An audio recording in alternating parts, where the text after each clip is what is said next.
இந்த யோவான் இந்த காயுவுக்காக ஜெபம் செய்கிறார், அல்லது வேண்டுகிறார், அல்லது விரும்புகிறார், வாழ்த்துகிறார். என்னமா விரும்புகிறார், எதை வேண்டுகிறார், எதை வாழ்த்துறாருன்னா, உனக்காக நான் இன்னைக்கு ஒரு ஜெபம் பண்ண போறேன். Beloved, I pray that in every way you may prosper. இதுக்காக ஜெபம் பண்ணலாமா? இதுக்காக இயேசுவின் சீசன் ஆகிய யோவான் ஜெபம் செய்திருக்கிறார். ஒருத்தருக்காக நீங்க ஜெபம் பண்ணும்போது எப்படி ஜெபம் பண்ணணும்? நீங்க எல்லாத்துலயும் வாழ்ந்து சுகமா இருக்கணும். காலையில எஞ்சி ஆபீஸ் போனீங்கன்னா நீங்க எல்லாத்திலும் வாழ்ந்து சுகமா இருங்க அப்படின்னு சொல்லுங்க. சொல்லி பாருங்க, ஒரு மாதிரி ஆயிடும் உங்களுக்கு. ஏன்னா மக்கள் தங்களை வாழ்த்த யாருமே இல்லாம தான் கஷ்டப்பட்டு இருக்கிறாங்க.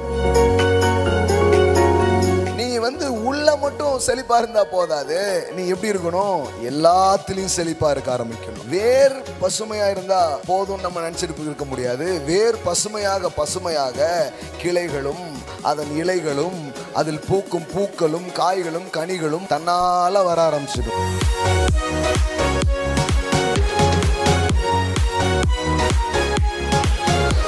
ஆவி, ஆத்துமா, சரீரம், குடும்பம், பொருளாதாரம், பிசினஸ், ஊழியம், சமூகம், எங்க போனாலும் உங்களை பார்க்கும்போது உங்களுக்கு வாழ்வு தான் போங்க அப்படின்னு சொல்லணும். கடவுள் எப்போ ரொம்ப ஹாப்பியா மகிழ்ச்சியா இருக்கிறாரு, நீங்க நல்லா இருக்கிறத பார்த்தா ஹாப்பியா இருக்கிறாரு. நீங்க ஒரு மாதிரி இருந்து பார்த்தா என்னப்பா இப்படி பண்றீங்களப்பா அப்படிங்கிறாரு. நிறைய கிறிஸ்தவங்களுக்கு அதான் உள்ள அப்படியே ரட்சிப்பு அதெல்லாம் நல்லா இருக்கு, ஆனா ஆரோக்கியமாவும் இல்ல, செழிப்பாவும் இல்ல. ஆத்துமா நல்லா இருந்தா மட்டும் போதாது. அப்படின்னா என்ன? உள்ள மட்டும் நல்லா இருந்தா போதாது, நீ ஆரோக்கியமாவும் இருக்கணும், செழிப்பாகவும் இருக்கணும், வெற்றியாகவும் இருக்கணும்னு சொல்றாரு. எல்லாரும் கேக்குறாங்க, it's prosperity is God's will or not? செழிப்பு கடவுளுடைய சித்தமா இல்லையா அப்படின்னு கேக்குறாங்க. நான் சொல்றேன், அது தேவனுடைய பரிபூர்ண சித்தமா இருக்கிறது. அப்படி மாம்சத்தில் வெளிப்பட்ட இயேசுவோடு தங்கி சாப்பிட்டு தூங்கி எழுந்து 3.5 வருடங்கள் அவரோடு இருந்தவன் தான் இந்த யோவான். அவனுக்கு ஒண்ணு தெரியுது, கடவுளுடைய சித்தம் எனக்கு தெரியும்.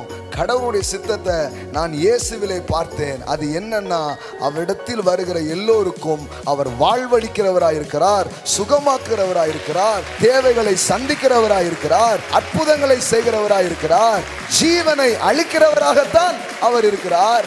அதுதான் அவருடைய பரிபூர்ண சித்தமாக இருக்கிறது.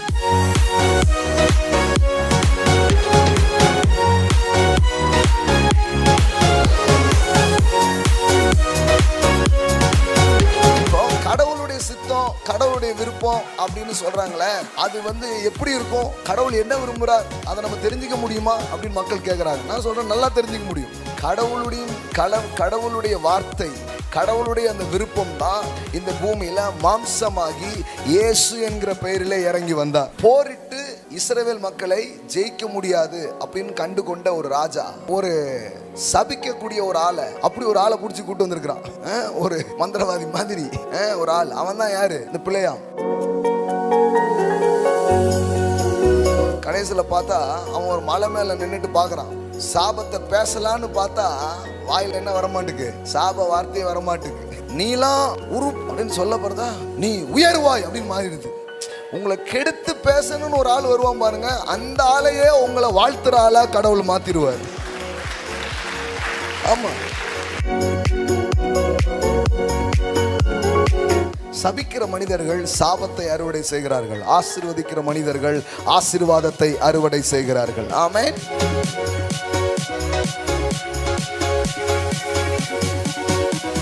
ஸோ இந்த மாலையிலையும் சில ஆசீர்வாதமான வார்த்தைகளை நாம் என்ன பண்ணுவோம்? பேசுவோம். சங்கீதத்தின் புத்தகம் 35:27. என் நீதி விளங்க விரும்புகிறவர்கள் கெம்பீரித்து மகிழ்ந்து தமது ஊழியக்காரருடைய சுகத்தை விரும்புகிற கர்த்தருக்கு மகிமை உண்டாவதாக என்று எப்பொழுதும் சொல்ல கடவர்கள். பாருங்க, கடவுள் ஒரு அற்புதமான வார்த்தை இந்த இடத்துல பதிவு பண்றாரு, சொல்றாரு. அது என்னன்னா, சுகத்தை விரும்புகிற கர்த்தர். எல்லாம் சொல்லுங்க, சுகத்தை விரும்புகிற கர்த்தர். நல்ல வாயை திறந்து சொல்லுங்க பார்க்கலாம். ஆமென். சுகத்தை நீங்க விரும்புறீங்களா அப்படிங்கிறது ஒரு பக்கம், நீங்க சுகமா இருக்கணும்னு கர்த்தர் விரும்புகிறார். ஆமென். நீங்க எப்போதும் என்ன சொல்லணும்னா, என் தேவன் என் சுகத்தை விரும்புகிற தேவன். இதில் சுகம் என்று வந்திருக்க இந்த வார்த்தை பார்த்தீங்கன்னா ஆம்பிளிஃபைடில் அது வெறும் சுகம் அப்படிங்கிற மாதிரி இல்லை. சுகம் அப்படிங்கிற வார்த்தை எப்படி வருது பாருங்க, Let the Lord be magnified who delights and takes pleasure in the prosperity of his servant. தமிழ்ல வெறும் சுகம்னு இருக்குது, ஆங்கிலத்தில் என்ன வார்த்தை இருக்குது? எல்லாம் சொல்லுங்க, ப்ராஸ்பெரிட்டி. நல்லா சொல்லுங்க, ப்ராஸ்பெரிட்டி. அப்போ சுகம்னா வெறும் சரீரத்தில் நடக்கிற ஒரு இதை பற்றி மட்டும் போடல, கடவுள் உங்கள் ப்ராஸ்பெரிட்டியை விரும்புகிறார். எல்லாம் சொல்லுங்க, தேவன் எனது செழிப்பை விரும்புகிற தேவன். ஆமென். தேவன் அதை விரும்புகிறாருங்க. நான் தான் சொல்லுவேன், செழிப்பு நல்வாழ்வுங்கிறது உங்கள் கனவு இல்லை, உங்களுக்காக தேவனுடைய கனவாக அது இருக்கிறது. Amen. It is God's dream. அதனால் போராடுதீங்க, அதனால் கவலைப்படாதீங்க. ஒரு வீடு கட்டணும், வாழ்க்கையில் சில நல்ல விஷயங்கள்லாம் பார்க்கணும், நல்ல தொழில் செய்யணும், நல்ல முன்னேறணும், நல்லபடியாக வரணும் அப்படின்னு நினைக்கிறது ஏதோ உங்கள் கனவு நினச்சிக்காதீங்க. இது உங்களுக்கான கடவுளுடைய கனவாக அது இருக்கிறது. ஆமென். அப்போ எப்படி சொல்லியிருக்கு பாருங்க, சுகத்தை விரும்புகிற கர்த்தருக்கு மகிமை உண்டாவதாக. கடவுளுக்கு எதில் மகிமை வருது? உங்கள் ப்ராஸ்பெரிட்டியில் தான், உங்கள் சுகத்தில் தான். சில சொல்கிறாங்க, கர்த்தர் எப்படியாவது மகிமைப்படுத்தணும் பிரதர். கர்த்தருக்கு எதில் மகிமை வருது? நீங்கள் சுகமாக இருக்கிறதுல தான். கர்த்தருக்கு எதில் மகிமை வருது? நீங்கள் செழிப்பாக இருக்கிறதுலாம். ஆமென். அப்போ நீங்கள் நன்றாக இருக்கும் பொழுது அது கடவுளுக்கு மகிமையாக இருக்கிறது. இன்னும் சொல்ல போனால், உங்கள் பிள்ளைங்க நல்லா இருந்தால் நீங்கள் சந்தோஷமாக இருப்பீங்க. அதுதான் அந்த வசனம், வேறு ஒன்றுமே கிடையாது. கடவுள் எப்போ ரொம்ப ஹாப்பியாக மகிழ்ச்சியாக இருக்கிறாரு? நீங்கள் நல்லா இருக்கிறத பார்த்தா ஹாப்பியாக இருக்கிறார். நீங்கள் ஒரு மாதிரி இருந்து பார்த்தா, என்னப்பா இப்படி பண்ணுறீங்களப்பா அப்படிங்காரு.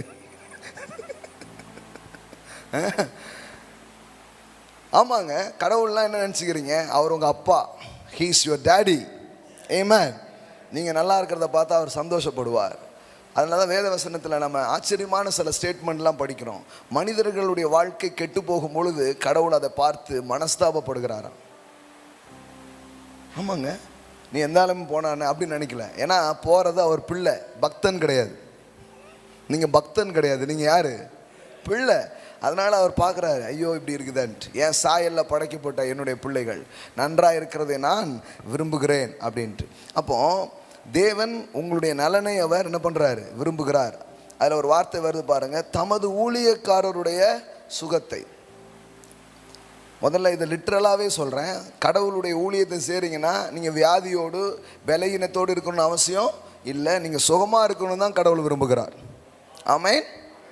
நிறைய ஊழியக்காரங்க என்ன சொல்கிறாங்கன்னா, இல்லைங்க நமக்கு கடவுளே வியாதியை கொடுப்பாரு அப்படிங்கிறாங்க. ஏன் கொடுப்பாரு அப்படின்னு கேட்டால், அப்போ தான் வியாதியோடு யாராவது வந்தால் அவங்க கஷ்டம் உங்களுக்கு தெரியுமா? எப்படி கண்டுபிடிச்சிருக்காங்க பாருங்கள். யாருக்காவது வயிற்று விரிக்கா ஜோம் பண்ணோன்னா இந்த ஊழியக்காரருக்கு என்ன வரணும்? சரி. யாருக்காவது ஹார்ட் அட்டாக்கு ப்ரேயர் பண்ணோன்னா, இல்லை ஒன்று ஒன்றா சொல்லுமா இல்லையா? இன்னும் நிறைய நோயெல்லாம் இருக்குது, சொல்ல முடியாது. அதுக்கெல்லாம் ப்ரேயர் பண்ணால் அப்புறம் அதுக்கு அம்புட்டும் அவருக்கு வரணுமா? அப்போ எப்படிலாம் சொல்கிறாங்க பாருங்கள்.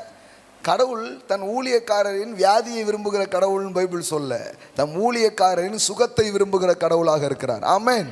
கடவுள் ஒருபோதும் வியாதியை தர்றதில்லை, கடவுள் இடத்துலேருந்து வியாதி வருவதே இல்லை. வியாதி என்பது பிசாசு கொண்டு வந்து மக்கள் வாழ்க்கையில் போடுகிற ஒரு தீமையான காரியமாக இருக்கிறது, ஒரு சிறையிருப்பாக இருக்கிறது. தேவன் அந்த சிறையிருப்பை மாற்றுகிறவராக இருக்கிறார். இப்போ பாருங்களேன், இப்போ இந்த லாக்டவுன் என்னது? லாக்டவுன் வியாதியினால் வந்த சிறையிருப்பு எல்லாருக்கும்.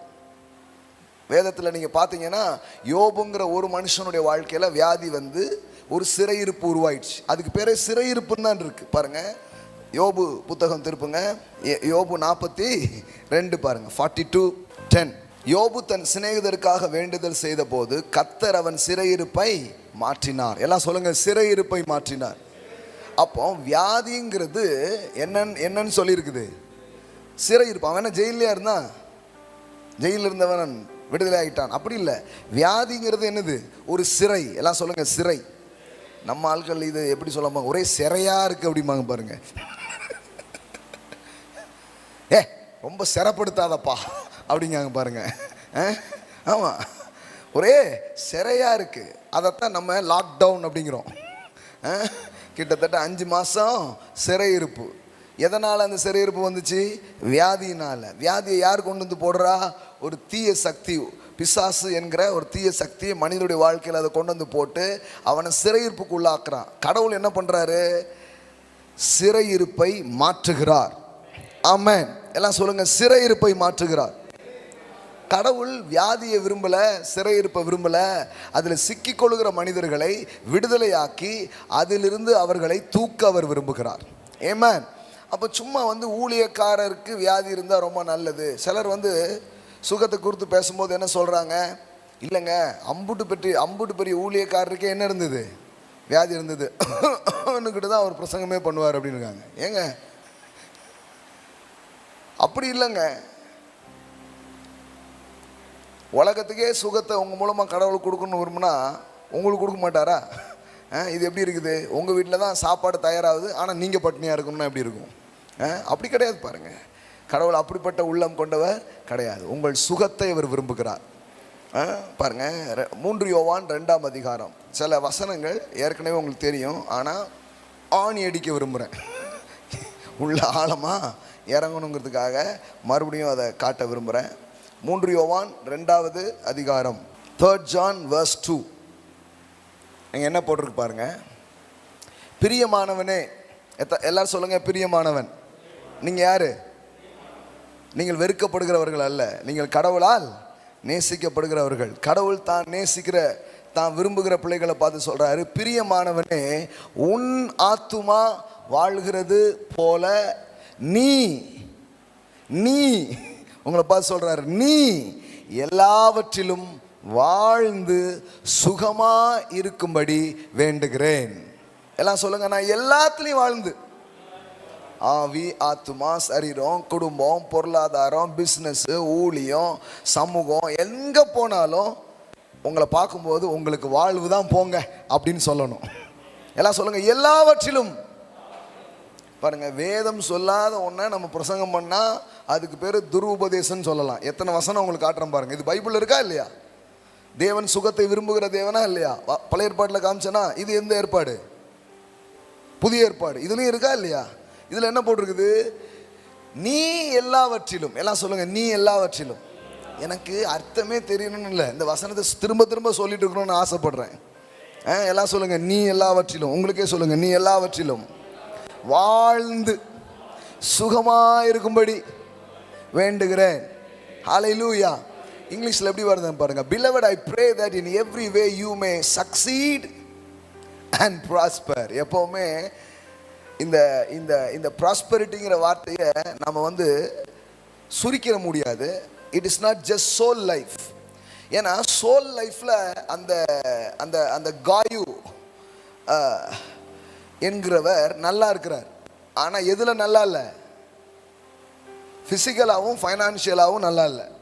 நிறைய கிறிஸ்தவங்களுக்கு அதுதான் உள்ள அப்படியே ரட்சிப்பு, அதெல்லாம் நல்லா இருக்குது. ஆனால் ஆரோக்கியமாகவும் இல்லை, செழிப்பாகவும் இல்லை. அதனால தான் அவர் சொல்கிறாரு, உன் ஆத்துமா நல்லா இருந்தால் மட்டும் போதாது. அப்படின்னா என்ன? உள்ள மட்டும் நல்லா இருந்தால் போதாது, நீ ஆரோக்கியமாகவும் இருக்கணும், செழிப்பாகவும் இருக்கணும், வெற்றியாகவும் இருக்கணும்னு சொல்கிறார். இது கைத்தல்லைன்னா வேற கத்தட்ட போகிறீங்க. ஆமென். அப்படியே உட்காந்துட்டு கூடாது. ஆமென். கவனிங்க எப்படி வருது பாருங்க. Beloved, I pray that in every way you may succeed and prosper. அதாவது இந்த யோவான் இந்த காயுவுக்காக ஜெபம் செய்கிறார், அல்லது வேண்டுகிறார், அல்லது விரும்புகிறார், வாழ்த்துகிறார். என்னமா விரும்புகிறார், எதை வேண்டுகிறார், எதை வாழ்த்துறாருன்னா, அவர் சொல்றாரு, நீ, ஆங்கிலத்தில் எப்படி வருது பாருங்க, I pray that in every way. எல்லாம் சொல்லுங்க, every way you may succeed and prosper and be in good health. Wow, என்ன அழகான வார்த்தைகள் பாருங்க. எல்லாம் சொல்லுங்க, குட் ஹெல்த். ஏங்க இதெல்லாம் பைபிளில் இருக்குதுங்க. நம்ம இந்த ஏதாவது கல்யாணம், யாருக்கா கல்யாணம் வந்தால் எல்லாத்துலையும் வாழ்ந்துருக்க முடியும்னு போட கொடுத்துட்டு போயிட்டே இருக்கிறோம். இதுங்க, இதை நல்லா சிந்திச்சு பார்க்கணும். இது எனக்கான கடவுளுடைய வாழ்த்துதல், இது எனக்கான கடவுளுடைய விருப்பம். என்ன சொல்றாரு பாருங்க, சக்சீட், வெற்றி வருதாங்க, வெற்றி வருதா? Succeed and prosper and be in good health. இந்த வார்த்தையெல்லாம் சொல்லுங்க, உங்க வாழ்க்கையில பழிக்க ஆரம்பிக்கும். எல்லாம் சொல்லுங்க, குட் ஹெல்த். எதுக்கு உங்களை சொல்லுங்க சொல்லுங்கன்னு சொல்றேன் தெரியுமா? சொல்றதெல்லாம் உங்க வாழ்க்கையில பழிக்க ஆரம்பிச்சிடும். வேதத்தில் இருக்கிற ஒரு பெரிய ரகசியம், ஒரு சீக்ரெட் என்ன தெரியுமா? நீங்கள் எதை பேசுகிறீங்களோ அதை பெற்றுக்கொள்ள ஆரம்பிப்பீங்க. அதனால தான் உங்களை வாயை திறந்து சொல்கிறது நிறைய பேர். அதான் எனக்கு தெரியுமே, மனசுக்குள்ளே நான் நினைப்பேன். மனசுக்குள்ளே அவன் பூந்து என்னமோ வேலை பார்த்துருவான். வாயை திறந்து சத்தமாக சொல்லணும். ஆமென். தேவன் உலகம் உண்டாக கடவுது என்று நினைத்தார் அப்படின்னு பைபிளில் போடல. வெளிச்சம் உண்டாக கடவுதுன்னு நினைக்கல, வெளிச்சம் உண்டாக கடவுதுன்னு பேசினார். கடவுளே பேசியிருக்கிறார். நீங்கள் நம்ம கண்டிப்பாக பேசலாம். Amen. Be in succeed and prosper. எல்லாம் சொல்லுங்கள், succeed and prosper and be in good health. பாருங்களேன், பி இன் குட் ஹெல்த். எல்லாம் சொல்லுங்கள், குட் ஹெல்த். எல்லாம் சொல்லுங்கள், நல்லா ஆரோக்கியமாக இருக்கணும், வெற்றியாக இருக்கணும், செழிப்பாக இருக்கணும். எல்லாம் சொல்லுங்கள், வெற்றி, செழிப்பு, ஆரோக்கியம். இது இது நான் ஏதாவது டிரான்ஸ்லேஷன் எதுவும் கொடுத்தனா இல்லை ஏதாவது விளக்கம் கொடுத்தனா அப்படியே வாசித்தனா? அப்படியே வாசித்தாலே அப்படி தான் போட்டிருக்கு. Success, prosper and be in good health. பாருங்க, physically just as I know your soul prosper spiritually. அதாவது எனக்கு தெரியும் நீ ஏற்கனவே எதில் செழிப்பாக இருக்க, ஆத்மாவில் செழிப்பாக தான் இருக்க. ஆனால் தம்பி சரீரத்தில் இல்லாமல் போயிட்டியே. புரியுதா உங்களுக்கு? நிறைய பேர் உள்ள ஆண்டவரே அப்படின்னு இருக்காங்க, ஆனால் பர்ஸு காலியாக இருக்கு. வாழ்க்கையில் வெற்றி இல்லை, வாழ்க்கையில் செழிப்பு இல்லை, வாழ்க்கையில் சுகம் இல்லை. உள்ள மட்டும் ஏதோ ஆத்மா ரட்சிப்பு பரலோகம் போய்விடுவேன் அப்படிங்கிறது இருக்காங்க. அவன் சொல்கிறான் பாருங்க, physically just as I know your soul prosper spiritually. நீ உள்ள மட்டும் செழிப்பாக இருந்தால் போதாது, நீ எப்படி இருக்கணும்? எல்லாத்துலேயும் செழிப்பாக இருக்க ஆரம்பிக்கணும். ஆமென். வேர் பசுமையாக இருந்தால் போதும் நம்ம நினச்சிட்டு இருக்க முடியாது. வேர் பசுமையாக கிளைகளும் அதன் இலைகளும் அதில் பூக்கும் பூக்களும் காய்களும் கனிகளும் தன்னால் வர ஆரம்பிச்சிடும். ஆமென். ஆனால் இந்த காயு அதை ரொம்ப விரும்பலை. அதனால் இப்போ யோவான் போய் சொல்கிறாரு, எப்பா உள்ள மட்டும் இல்லைப்பா, எல்லாத்துலேயும் நீ வாழ்ந்துருக்கணும். உனக்காக நான் இன்றைக்கி ஒரு ஜெபம் பண்ண போகிறேன். Beloved, I pray that in every way you may prosper. இதுக்கெல்லாம் ஜெபம் பண்ணலாமா? இதுக்காக இயேசுவின் சீசன் ஆகிய யோவான் ஜெபம் செய்திருக்கிறார். ஆமென். ஒருத்தருக்காக நீங்கள் ஜெபம் பண்ணும்போது எப்படி ஜெபம் பண்ணணும்? நீங்கள் எல்லாத்துலேயும் வாழ்ந்து சுகமாக இருக்கணும். சொல்லுங்க பார்க்கலாம், பக்கத்தில் உள்ளவங்கள பார்த்து நல்லா சொல்லுங்க பார்க்கலாம். நல்லா சொல்லுங்க. ஆமென். பார்க்குறவங்களாம் பார்த்து சொல்லுங்க, என்ன ஒரு புது சாமியார் ஒருத்தர் வந்துட்டாரான்னு உங்களை பார்க்கணும். காலையில் எழுந்துச்சி ஆஃபீஸ் போனீங்கன்னா நீங்கள் எல்லாத்துலேயும் வாழ்ந்து சுகமாக இருங்க அப்படின்னு சொல்லுங்கள். சொல்லி பாருங்கள், ஒரு மாதிரி ஆகிடும் உங்களுக்கு. ஏன்னா மக்கள் தங்களை வாழ்த்த யாருமே இல்லாமல் தான் கஷ்டப்பட்டுட்டு இருக்கிறாங்க. தெரியுமா உங்களுக்கு? வாழ்த்துக்களே கிடையாது. இப்போ அந்த பிஸ்னஸ் கான்ஃபரன்ஸில் நான் ப்ளஸ் பண்ணி கையை பிடிச்சி சிலர் கண்ணை பார்த்து சில ப்ரொஃபெட்டிக் வேர்ட், சில பிளெஸ்ஸிங்ஸ் வேர்டை சொல்லும்போது அப்படியே பொழுன்னு கண்ணீராக வருது. ஏன் தெரியுமா? யாருமே யாரையும் பார்த்து வாழ்த்துக்கள் சொல்லுகிறதே கிடையாது. நீங்கள் யோசிச்சு பாருங்கள், கடைசியாக உங்களை யார் வாழ்த்துனா? இல்லை நீங்கள் கடைசியாக யாரை வாழ்த்துனீங்க? எங்கே ஒரே வீழ்த்துறது தான்.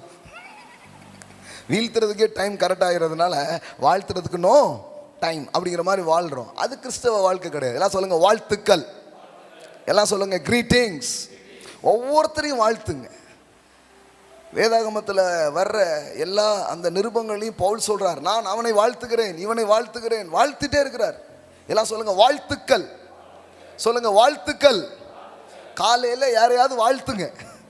யாருக்காவது ப்ரேயர் பண்ணும்போது இப்படி ப்ரேயர் பண்ணுங்க, ஆண்டவரே அவர் எல்லாவற்றிலும் வாழ்ந்து சுகமாக இருக்கட்டும், ஆவியில் ஆத்துமாவில் சரீரத்தில் வெற்றி செழிப்பு ஆரோக்கியம் உண்டாவதாக அப்படின்னு என்ன பண்ணுங்க? வாழ்த்துங்க. இதை பாருங்க, வெளியில் இருக்கிற சில நபர்கள் கூட கொஞ்சம் புரிஞ்சு வச்சிருக்கிறாங்க. அவங்க சொல்றாங்க பாருங்க, வாழ்க வாழ்க. இது பைபிளில் இருக்கு. ஹலோ, அது எங்கிருந்து அவங்க எடுத்தாங்கன்னு எனக்கு தெரியாது. ஆனால் நானும் வச்சிருக்கிற பைபிள்ல இருந்து பேசிட்டு இருக்கிறேன். It's a Bible words. நிறைய பேர் தெரியாது இது பைபிள் வேர்ட்ஸ்னே தெரியாது. ஒருத்தர் காரில் எழுதியிருக்கிறார், if God is your side who can against us அப்படின்னு போட்டிருக்காரு. சும்மா வெறும் போட்டிருக்காரு. நான் சொன்னேன், இது எங்க இருக்கு தெரியுமா? இது பைபிள்ல இருக்குது. அதாவது தமிழ்ல எப்படி வருது? தேவன் உன் பட்சத்தில் இருந்தால், அவர் அப்படியே போட்டிருக்காரு, கடவுள் உன் பட்சத்தில் இருந்தால் உனக்கு விரோதமாக நிற்பவன். நான் சொல்றேன், இது எங்கேயோ போடல, இது என்னுடைய வேதாகமத்தில் போட்டிருக்கு. If God is your side who can against us? கர்த்தர் உன் பட்சத்தில் இருந்தால் உனக்கு விரோதமாய் நிற்பவன்.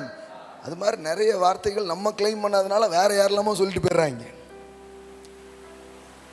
அதாவது நமக்கு உரியது, ஆனால் நம்ம உரிமை பாராட்டுறதுனால எல்லாருமே என்ன பண்ணுறாங்க, சொல்லிட்டு இருக்கிறாங்க. பாருங்க, வாழ்க வளமுடன் வேதவசனம் சொல்லுது, நீ எல்லாவற்றிலும் வாழ்ந்து எப்படி இரு, சுகமாக இருக்கும்படி நான் வேண்டுகிறேன். பழைய ஏற்பாட்டில் வாஸ்து காமித்தேன், கர்த்தர் உங்கள் சுகத்தை விரும்புகிற கர்த்தர். ஊழியக்காரரின் சுகம்னு ஊழியக்காரருக்கு மட்டும் அப்படின்னு நினச்சிக்க கூடாது. அது ஊழியம் அப்படின்னு, அந்த ஊழியக்காரர் அப்படிங்கிற வார்த்தை எப்படி வருதுன்னா, தேவனை சேவிக்கிறவர்கள். ஆமென். அவருடைய மக்களுக்கான வார்த்தையாக அது இருக்கிறது. எல்லாம் சொல்லுங்க, தேவன் என் சுகத்தை விரும்புகிறார். ஆமென். அப்போ அந்த வார்த்தையை கவனிச்சு பாருங்க. அந்த வார்த்தையை தான் நீங்க ஒவ்வொருத்தருக்காக ஜெபம் பண்ணணும்னு என்ன பண்றார், தேவன் விரும்புகிறார். அப்போ யோவான் யார் தெரியுமா? இயேசு கிறிஸ்துவினுடைய சீசர். இன்னும் சொல்ல போனா எல்லா சீசனும் அவரை விட்டு போயிட்டாரு, ஒரே ஒரு சீசன் மட்டும்தான் கடைசி வரைக்கும் நின்னார். அவர் தான் யோவான். அவர் ஒரு மனுஷனுக்காக ஒரு ஜெபம் பண்றாருன்னா இதுதான் பண்றாரு, உன் ஆத்துமா வாழ்வது போல் நீ எல்லாவற்றிலும் வாழ்ந்து சுகமா இருக்கும்படி நான் வேண்டுகிறேன். இப்போ யோவான் ப்ராஸ்பரிட்டி பிரீச்சரா? யோவான் ப்ராஸ்பரிட்டிக்காக ஜெபம் பண்ணாரா? ஆமா. அதுல என்ன தப்பு இருக்கு? தரித்திரத்துக்காக ஜெபம் பண்ண வேண்டியதே இல்லையே, அதான் தன்னால இருக்க. வியாதிக்காக யாரும் ஜெபம் பண்ணணுமா? பண்ண வேண்டியது இல்லையே, அதான் தன்னால வருதே. யோசித்து பாருங்களேன். இப்போ எல்லாரும் கேட்குறாங்க, it's prosperity is God's will or not? செழிப்பு கடவுளுடைய சித்தமா இல்லையா அப்படின்னு கேட்குறாங்க. நான் சொல்கிறேன், அது தேவனுடைய பரிபூர்ண சித்தமாக இருக்கிறது. எப்படின்னா, இயேசுதான் கடவுளுடைய பரிபூர்ண சித்தம். இன்னும் கொஞ்சம் ஆழமாக போகலாமா? எல்லாம் சொல்லுங்கள், Jesus Christ is a perfect will of God. இப்போ கடவுளுடைய சித்தம், கடவுளுடைய விருப்பம் அப்படின்னு சொல்கிறாங்களே, அது எப்படி இருக்கும்? கடவுள் என்ன விரும்புகிறார் அதை நம்ம தெரிஞ்சுக்க முடியுமா அப்படின்னு மக்கள் கேட்குறாங்க. நான் சொல்கிறேன், நல்லா தெரிஞ்சுக்க முடியும். நல்லா தெரிஞ்சுக்க முடியும். எப்படி தெரிஞ்சுக்க முடியும்? கடவுளுடைய வார்த்தை, கடவுளுடைய அந்த விருப்பம் தான் இந்த பூமியில் மாம்சமாகி இயேசு என்கிற பெயரிலே இறங்கி வந்தார். Amen.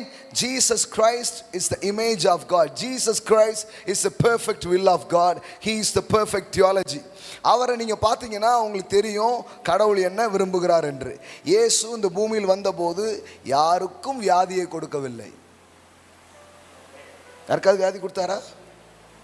எந்த குருடன் கண்ணையாவது யாருக்காவது நல்ல கண்ணை நோண்டி விட்டாரா?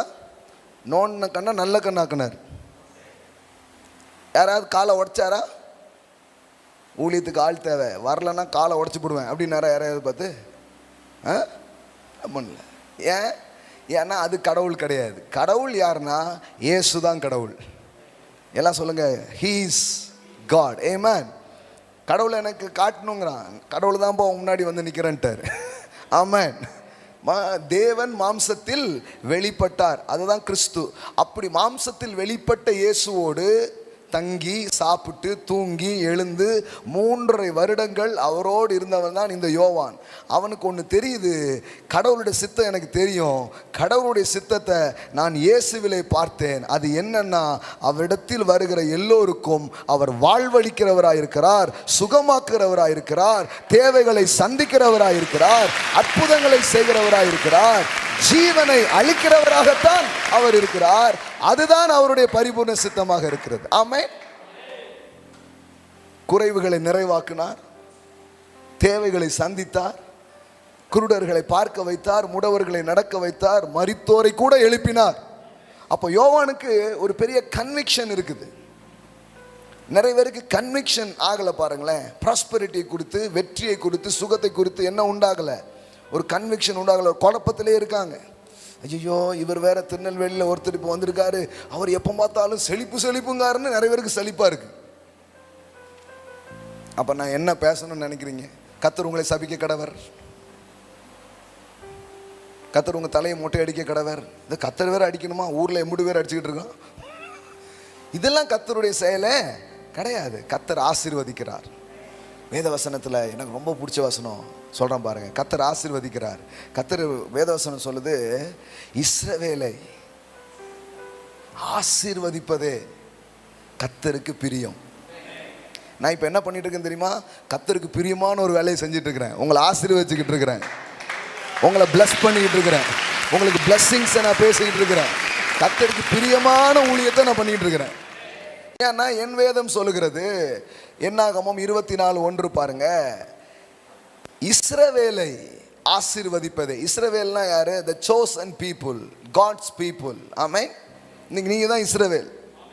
புரியுதா உங்களுக்கு? இஸ்ரவேல்னா கரெக்டாக புரிஞ்சுக்கணும்.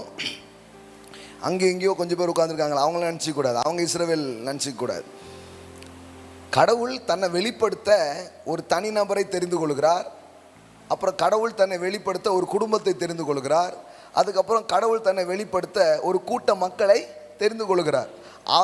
அவங்க தான் அவருக்கு முக்கியம் அப்படிங்கிறது கிடையாது. அவர் தெரிந்து கொண்டதால் அவர்கள் முக்கியமானவர்களாக மாறினார்கள். கடவுள் இஸ்ரவேலின் கடவுள் நினச்சிக்காதீங்க, கடவுள் மனுவர்க்கத்தின் கடவுளாக இருக்கிறார். ஆமென். ஆனால் ஏன் இஸ்ரவேலின் தேவன் நம்ம சொல்கிறோம்?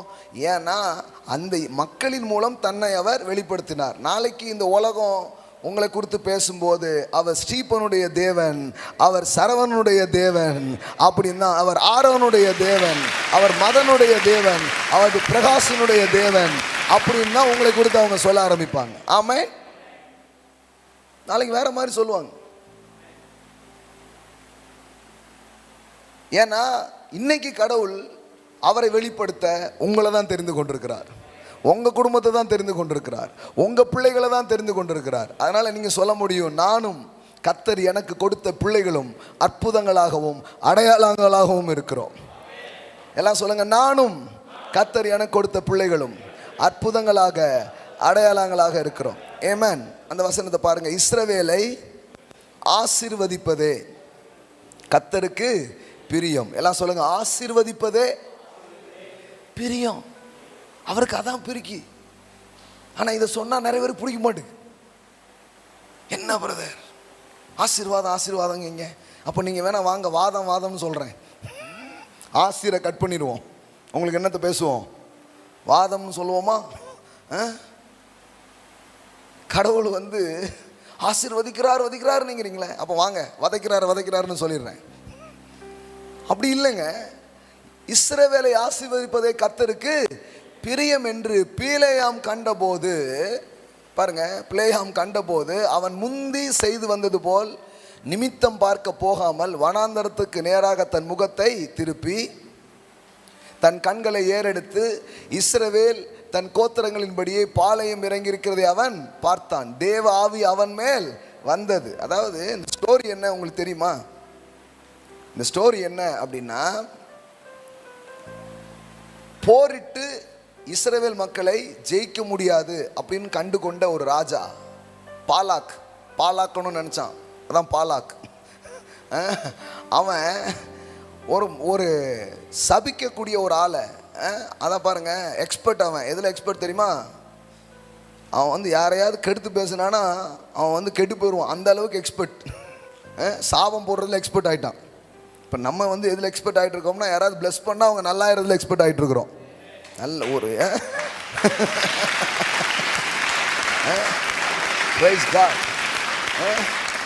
சில அன்னைக்கு ஒரு வார்த்தை சொன்னீங்க, இங்கே வாழ்க்கையே நல்லா ஆயிடுச்சுங்க, அதில் எக்ஸ்பர்ட் ஆகிட்டு வர்றோம் நம்ம. ஆமாம் ஆமாம். கடவுள் அதை கனப்படுத்திட்டு வர்றாரு. சாட்சிகளுக்கு மேலே சாட்சி என்ன பண்ணிகிட்டே இருக்கோம், கேட்டுக்கிட்டே இருக்கிறோம். இன்னைக்கு சொன்னீங்க கேட்டேன், அப்படியே ஆயிடுச்சு என் வாழ்க்கையில் அப்படிங்கிறாங்க மக்கள். அது ஒரு இது. இன்னொன்று என்ன தெரியுமா? இது கெடுத்து பேசுறதுல ஒருத்தன் எக்ஸ்பர்ட்டாக இருக்கான். நாசமா போ அப்படி போயிடுறாங்க. அப்படி ஒரு ஆளை பிடிச்சி கூட்டு வந்திருக்கிறான், ஒரு மந்திரவாதி மாதிரி ஒரு ஆள். அவன் தான் யாரு? இந்த பிள்ளையாம். அவனை கூட்டிகிட்டு இந்த ஜனத்தின் மேலே சாபத்தை போடு அப்படின்னு சொல்லி மந்திரவாதம் பண்ணி பில்லி சூனியம் பண்ணி இவங்களை ஜெயிச்சிடலாம் அப்படின்னு நினச்சி தான் யாரை கூட்டிகிட்டு வரான்? இந்த பிள்ளையாம என்ன பண்ணுறான்? கூட்டிகிட்டு வரான். கடைசியில் பார்த்தா அவன் ஒரு மலை மேலே நின்றுட்டு பார்க்குறான். சாபத்தை பேசலான்னு பார்த்தா வாயில் என்ன வரமாட்டுக்கு? சாப வார்த்தையே வரமாட்டுக்கு. நீலாம் உரு அப்படின்னு சொல்ல போறதா நீ உயர்வாய் அப்படின்னு மாறிடுது. என்னங்க டங்கு ஸ்லிப்பாகுது. அவன் பார்க்கான், டே காசுலாம் கொடுத்து கூட்டு வந்திருக்கேன், உருப்படாமல் போன்னு சொல்லுன்னு பார்த்தா என்னம்மா நான் உருப்படன்னு சொல்ல வர்றேன், உயர்வாயின்னு நாக்கு மாறுதுங்க. ஏன் நாக்கு என் கண்ட்ரோல் இல்லைங்க அப்படிங்க. நிஜமாங்க, எக்ஸாகரேட் பண்ணி பேசல. அந்த அந்த அந்த சீன் படிச்சு பாருங்க. ஒரு மந்திரவாதி வந்து ஏவலு சேவலு பண்ணலான்னு பார்த்தா அவனே ஆசீர்வதிக்கிற மாதிரி மாத்துறாரு. உங்களை கெடுத்து பேசணும்னு ஒரு ஆள் வருவான் பாருங்க, அந்த ஆளையே உங்களை வாழ்த்துற ஆளா கடவுள் மாத்திடுவார். ஆமா, இது பைபிள்ல நிறைய இருக்கு. எப்படியாவது தாவீதை கொன்னுடலான்னு தான் சவுல் வரான். கடைசியில் பார்த்தா அன்னைக்கு இது சவுல் கையில், தாவீது கையில் சவுல் சிக்கிடுறான். ஆனால் தாவீது கொல்ல மாட்டேக்கான். இது அவனுக்கு தெரிஞ்ச உடனே சவுல் சொல்கிறான், என் குமாரனே அப்படின்னு சொல்லி அவன் என்ன பண்ணுறான், பிளஸ் பண்ணுறான். நீ பாக்கியவான், நீ ரொம்ப பெரிய ஆள் அப்படின்னு சவுலே யார் ஆசீர்வதிக்கிறான்? கடவுள் பாருங்க, உங்களை எதிராக பேசுகிற வாயையே உங்களை ஆசீர்வதிக்கிற வாயாக மாற்றுவார். ஆமென். ஆமாம், உங்களை குறித்து சாப வார்த்தைகளை பேசின மனிதர்களே உங்களை குறித்து ஆசீர்வாதமான வார்த்தைகளை பேசுகிற மாதிரி பண்ணிவிடுவார். ஆமென். இப்போ கவனிங்க, அந்த சீனை பாருங்க, அந்த சீனை பாருங்க. அங்கே என்ன நடக்குது? அவன் பிளஸ் பண்ணுறதுக்காக அந்த மலை சபிக்கிறதுக்காக அந்த மலை மேலே நிற்கிறான். அந்த மலை மேலே நின்று சாபத்தை பேசணும்னு பார்க்கும்போது ஆவியானவர் அவன் மேலே வராரு. வந்த உடனே இப்போ பாருங்க, தன் கண்களை ஏறெடுத்து இஸ்ரவேல் தன் கோத்திரங்களின்படியே பாளையம் இறங்கியிருக்கிறதை பார்த்தான். தேவ ஆவி அவன் மேல் வந்தது. அப்பொழுது அவன் தன் வாக்கியத்தை எடுத்துரைத்து பேயோரின் குமாரனாகிய பீலேயாம் சொல்லுகிறதாவது. அவன் யாருடைய குமாரன்? நல்லா பேர் வச்சிருக்காங்க ஐயா.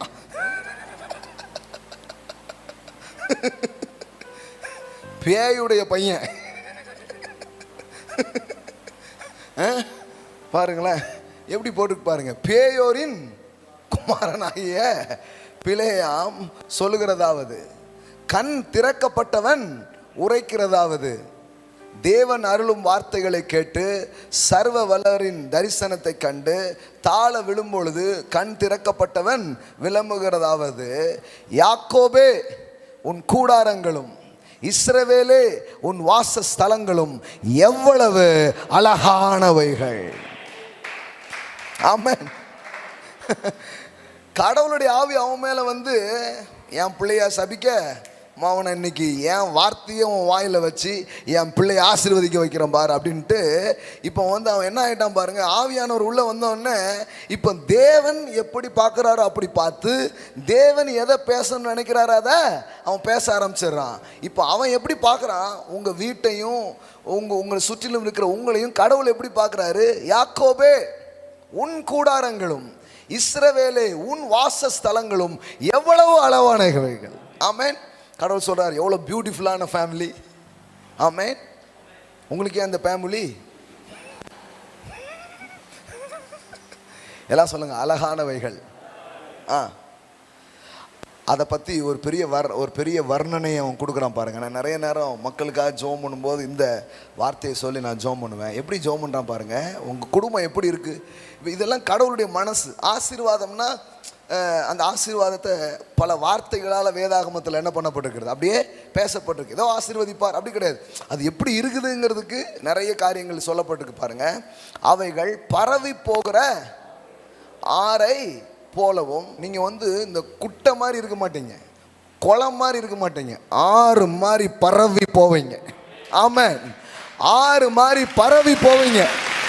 பரவி போகிற ஆறுகளை போலவும் நதியோரத்தில் உள்ள தோட்டங்களை போலவும். பச்சை பசேர்னு தண்ணி ஓரமாக ஒரு மரம் இருந்தால் எப்படி இருக்கும், அது மாதிரி தான் என் ஜனம் நீங்கள் இருப்பீங்க சொல்கிறார் பாருங்க. நதியோரத்தில் உள்ள தோட்டங்கள் போலவும் கர்த்தர் நாட்டின சந்தன மரங்களைப் போலவும் தண்ணீர் அருகே உள்ள லாஃப்டி ஷேடர் போலவும் கேதுரு மரங்கள் போலவும் விருட்சங்கள் போலவும் அது இருக்கிறது. ஆமென். எல்லாம் கவனிங்க. தண்ணீர் அருகே உள்ள கேது விருட்சங்கள் போலவும் இருக்கிறது. ஆமென். எல்லாம் சொல்லுங்க, சந்தன மரமே, கேதுரு மரமே, ஆமே. நம்மள சில பேர் சொல்லிக்காங்க, ஏன் இப்படி மரம் மாதிரி நிற்க, மர மண்டை என்னெல்லாமோ அந்த மரத்தை வேற மாதிரி சொல்லியிருக்கிறாங்க. ஆனால் கடவுள் சொல்கிறாரு, சந்தன மரமே, கேதுரு மரமே, அப்படிதான் கடவுள் உங்களை பார்க்குறாரு. யாராவது தப்பாக சொன்னாங்கன்னா நீங்கள் ஆவியை பெறலை. ஏன்னா ஆவியை பெற்றால் நீங்கள் கரெக்டாக சொல்லுவீங்க. இதை சொல்லணும்னா கடவுளுடைய பார்வை இருக்கணும், அப்போ தான் அப்படி சொல்ல முடியும். சபிக்கணுங்கிற புத்தி இருந்தால் வேற மாதிரி தான் சொல்லுவீங்க. ஆவியானவர் உள்ள வந்தால் அந்த மனுஷன் இப்படி தான் பார்க்க ஆரம்பிப்பான். பாருங்கள், அவர்களுடைய நீர்ச்சாலைகளிலிருந்து தண்ணீர்கள் பாயும், அவர்கள் வித்து, எல்லாம் சொல்லுங்க, அவர்கள் வித்து திரளான தண்ணீர்களில் பரவும், அவர்களுடைய ராஜா ஆகாக்கை பார்க்கிலும் உயருவான், அவர்கள் ராஜ்யம் மேன்மை அடையும். பாருங்க, தேவன் அவர்களை எகிப்திலிருந்து புறப்பட பண்ணினார். காண்டா மிருகத்துக்கு ஒத்த பலன் அவர்களுக்கு உண்டு. உங்க குடும்பத்திலையும் உங்க வாழ்க்கையில என்ன இருக்குமா? பலன் இருக்குமா? ஆமென். ரைனோசர், காண்டா மிருகத்துக்கு ஒத்த பலன் அவர்களுக்கு உண்டு. அவர்கள் தங்கள் சத்துருக்களாகிய ஜாதிகளை பட்சித்து அவர்கள் எலும்புகளை நொறுக்கி, ராட்சிக்கிறவனை விட வேகமாக எலும்பு கடிக்கிறவங்க அவங்க, அவர்களை தங்கள் அம்புகளால் ஏய்வார்கள். ஆமென். சிங்கம் போலவும் துஷ்ட சிங்கம் போலவும் மடக்கி படுத்து கொண்டிருக்கிறார்கள். அவர்களை எழுப்புகிறவன் யார்? உங்களை ஆசீர்வதிக்கிறவன் ஆசீர்வதிக்கப்பட்டவன், உங்களை சபிக்கிறவன் சபிக்கப்பட்டவன் என்றான். ஆமே. எந்த அளவுக்கு கூட்டி போயிட்டார் பாருங்க. யாராவது உங்களை பிளஸ் பண்ணா அவங்களும் பிளஸ்ஸிங்காக இருப்பாங்க. தப்பி தவறி டங்ஸ் சிலிப்பாச்சு வேற மாதிரி சிலிப்பாயிருவ பார்த்துக்கோ. ஆமே. சபிக்கிற மனிதர்கள் சாபத்தை அறுவடை செய்கிறார்கள், ஆசீர்வதிக்கிற மனிதர்கள் ஆசீர்வாதத்தை அறுவடை செய்கிறார்கள். ஆமே. நான் ஜனங்களை ஆசீர்வதிச்சுக்கிட்டே இருக்கிறேன். ஜனங்களுக்கு உங்களுக்கு வீடு வரும் அப்படின்னு சொல்லிட்டே இருக்கிறேன், நமக்கு வீடு வந்துருது. நீங்க கார் வாங்குவீங்க அப்படின்னு சொல்றேன், எனக்கு கார் வந்துருக்கு. கடவுள் அன்னைக்கு கூட்டத்தில் சென்னை கான்ஃபரன்ஸில் சொல்லிட்டு இருந்தேன், பாருங்க, ஆண்டவர் ஏகப்பட்ட ஏக்கர் கணக்கில் நிலங்களை வாங்க வைக்க போறாரு. நிலங்கள் வந்து ஏக்கர் கணக்கில் மட்டும் இருக்காது, கிலோமீட்டர், அதாவது டிராவல் பண்ணணும், பயணம் செஞ்சாதான் உங்கள் நிலங்களை பார்க்க முடியும். அம்புட்டு ஏக்கரை கடவுள் உங்களுக்கு கொடுப்பாரு அப்படின்னு ஒரு பிளஸ்ஸிங்ஸ் ரெவலேஷன்ஸை பேசிகிட்டு இருந்தேன். ஏன்னா பைபிளில் தேவன் யாரையெல்லாம் சந்திச்சாரோ அவங்கக்கிட்ட ஒரு வார்த்தை சொன்னார். சந்தித்து பேசின எல்லாருக்கிட்டையும் அவர் பேசின முதலாவது முக்கியமான ஒரு வார்த்தை ஒன்று இருக்குது. நீங்கள் கவனித்து பார்த்தீங்கன்னா அவங்க எல்லார்கிட்டையும் சொல்கிறாரு, உனக்கு ஒரு லேண்டு தருவேன். ஆமே. ஆதாமுக்கிட்ட லேண்டே கொடுத்துட்டு தான் வச்சுக்கோப்பான்னு பெரிய லேண்டை கொடுத்துட்டாரு, அது வேற. அப்புறம் ஆபிரகாமை பார்த்து சொல்கிறாரு, இதை உனக்கு, இந்த லேண்டை உனக்கு தருவேன்னாரு. ஈசாக்கு சொன்னாரா, ரெகபோத், உனக்கு இடம் உண்டாக்குவேன். அதே தான் யாக்கோபுக்கு சொல்கிறார். பரதேசியாக படுத்து கிடக்கான், கல்லை தலையில வச்சு அவன் படுத்து கிடக்கான். அண்ணன் ஆட்டையை போடலாம்னு நினச்சோமே, கடைசியில் நம்ம இந்த கதியில் வந்து படுத்திருக்கோமே அப்படின்ட்டு. அவன் யார் தெரியுமா? ரியல் எஸ்டேட் மோசடி பண்ணவன். சொந்த அண்ணனுக்கு கூலை காய்ச்சி கொடுத்து பத்திரத்தை எழுதி வாங்கலான்னு பார்த்தா வீட்டை விட்டு துண்டை காணும் துணியை காணும் உடம்பு. ஏன்னா அருவாளத்துக்கிட்டு வந்துட்டான். அவனே வில்வித்தக்காரன். டேய், அடுப்படியில் கிடக்க உனக்கே எப்படி இருக்குன்னா வேட்டையாடுற எனக்கு எப்படி இருக்குன்னு அருவா கம்பெனி எடுத்தான் பார்த்தீங்களா, ஓடிட்டான். யாரு? யாக்கோபு. இப்போ அவன் வந்து படுத்து கிடக்கான். ஐயோ, நல்லா வரணுமே, உயரணுமே, ஆனால் ஒன்றுமே பண்ண முடிய மாட்டேங்க. அண்ணனை ஏமாற்றவும் வேலை நடக்கலையே. உயரணுங்கிற எண்ணம் இருக்குது பார்த்தீங்களா, அது ரொம்ப கரெக்டு. ஆனால் வழிகள் தெரியலன்னா இப்படி தப்பாக தான் போயிட்டுருக்கும். அதனால தான் நான் அடிக்கடி சொல்லுவேன், ப்ராஸ்பெரிட்டியை செழிப்பை சபையில் பேசிக்கிட்டே இருக்கணும். ஏன்னா மக்கள் உயரணும்னு நினைக்கிறாங்க, ஆனால் வழி தெரியல. அதை சபையில் சொல்லி கொடுக்கலன்னா வேற எங்கேயாவது போய் கற்றுட்டு போயிடுவாங்க. Yes, very important. ஏன் பேசுகிறீங்க? நான் பேசலைன்னா வேற யாரோட்டே போய் தப்பாக கற்றுப்பாங்க. சபையில் எல்லாம் பேசி கொடுக்கணும். திருமணம், பாலியல், எல்லா காரியங்களும் நாம் வேதத்தின் அடிப்படையில் போதிக்கலைன்னா எங்கேயோ போய் தப்பாக கற்றுப்பாங்க. சொல்வதெல்லாம் பொய், அங்கே போய் படிச்சுட்டு போயிடுவாங்க. ஹலோ, இங்கேருந்து கற்றுக்கலைன்னா தப்பாக தான் கற்றுக்கணும். அதனால தான் இங்கே எப்படி கடவுள் ஆசீர்வதிக்கிறார், இங்கே கடவுள் எப்படி உயர்த்துறாருன்னு என்ன பண்ணுறோம், சொல்லிக்கிட்டே இருக்கிறோம். சொன்னோம்னா அவன் இறுதி அங்கங்கப்பா இல்லைப்பா என்னை ஆசீர்வதிக்க ஒருத்தர் இருக்கிறார், அவர் என்னை உயர்த்துவார், அப்படி உள்ளம் போயிட்டே இருக்கும், பரிசுத்தமாக போயிட்டு இருக்கும். இல்லைன்னு வைங்களேன், அங்கேயும் இங்கேயும் போய் மாட்டி அவங்களும் இதாகி குடும்பமே வேறு மாதிரி ஆகிடும் பாருங்க. அதனால தான் அதை போதிக்கிறது ரொம்ப அவசியமாக இருக்குது. இப்போ அந்த யாக்கோபுக்கிட்ட கடவுள் என்ன சொன்னார், ஒரு திருட்டு அவன் வந்து இப்படி தப்பு பண்ணிட்டான், அடுத்தால எங்கே போகணுன்னு தெரியல, படுத்து கிடக்கான். நம்ம மதத்தில் நம்ம கேட்ட கடவுளாக இருந்தால் அப்படி தூங்கிட்டு இருக்கிற அவன்கிட்ட என்ன பேசுவார்னு நினைக்கிறீங்க? திருட்டு பயலே, ஏமாத்து பயலே, இன்று மரித்தால் நீ எங்கே போவாய் அப்படிதான் பேசியிருப்பார். ஒப்பு கொடு அப்படின்னு இருப்பார். ஆனால் அவர் அப்படி பேசலை. எப்பா ஏமாத்தி அதை பற்றி பேசவே இல்லை. அவனுக்கு தரிசனம் கொடுக்குறாரு, அவன்கிட்ட பேசுகிறாரு. நீ பரதேசியா படுத்திருக்கல யாக்கோபு, இந்த இடத்த உனக்கும் உன் சந்ததிக்கும் பட்டா போட்டு கொடுக்க போற, என்றென்றைக்கும் என்றென்றைக்கும் அதை உனக்கும் உன் சந்ததிக்கும் நான் உனக்கு எழுதி தரேன் வச்சுக்கோ அப்படின்ட்டு. இன்னைக்கு பாருங்க, அதே யாக்கோபு இஸ்ரவேல் அவன் பேர்ல ஒரு நாடே இருக்கிற மாதிரி கடவுள் வச்சிருக்கிறார். குட்டி நாடு தான், ஆனா உலகமே மிரள்ற ஒரு நாடு. அம்புட்டு இன்ஃப்ளூயன்ஸ் பவரும் அவங்ககிட்ட தான் வச்சிருக்கிறாங்க. அது போய் படிச்சு பாருங்க, பெரிய பெரிய வரலாறு அவங்களை குறித்து சொல்லப்பட்டிருக்கிறது. ஆமென். அப்போ ஒரு மனுஷனுக்கு கடவுள் பண்ண வாக்கு எவ்வளோ நிஜமா இருக்குது பாருங்க. எல்லாம் சொல்லுங்க, பட்டா போடுறார், பட்டா தரங்கிறார், உனக்கு பட்டா போட்டு நிலத்தை தரேன். அப்போ நிலத்தை கடவுள் பேசுறார், உனக்கு நிலம் வரணுங்கிறார். ஆதாமுக்கு சொன்னவர், ஆபிரகாமுக்கு சொன்னவர், ஈசாக்குக்கு சொன்னவர், யாக்கோபுக்கு சொன்னவர். யோசேப்பு என்ன பண்ணான்னு நினைக்கிறீங்க? நிலங்களை எல்லாம் பாரு உனக்கு சொந்தமாக்குறது அவன் வேலையாகவே இருந்தது. புரிஞ்சான்னு தெரியலையே, புரிஞ்சா? அவனும் வேலை என்னதான், இன்ஹெரிட் த லேண்ட். பிரெட்டு சாப்பாடு தாங்கன்னா நிலங்களை கொடுத்துட்டு வாங்கிட்டு போங்க. நிலங்களெல்லாம் அவன் வந்து என்ன ஆகிட்டே இருக்கிறான், வாங்கிட்டே இருக்கிறான்.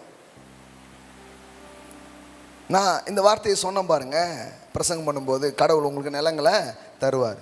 பிரசங்கம் பண்ணி முடிக்கிறதுக்குள்ள ஒருத்தங்க வந்து ஒரு 3 சென்ட் முக்கியமான இடத்துல இருக்கிற 3 சென்ட் லேண்டை கிஃப்டாக கொடுத்துட்டு போயிட்டாங்க.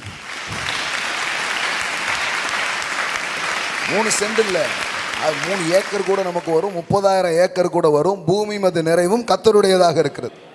ஆமென். இது எனக்கு முறை நடக்கல, நிறைய முறை நடந்திருக்கு.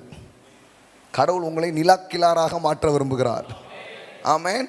ஆனால் நிறைய பேர் எங்கேயும் உங்களுக்கு தப்பாக சொல்லிட்டாங்க, தம்பி 6 அடி தான் உனக்கு சொந்தம், அவருக்கு 6 அடி கொடுத்துருங்க, வேணா உனக்கு 7 அடியாக தரேன் அப்படின்ட்டு.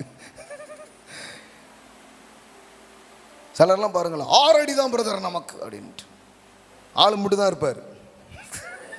நான் நிறைய பேர்ட்ட சொல்லியிருக்கிறேன்.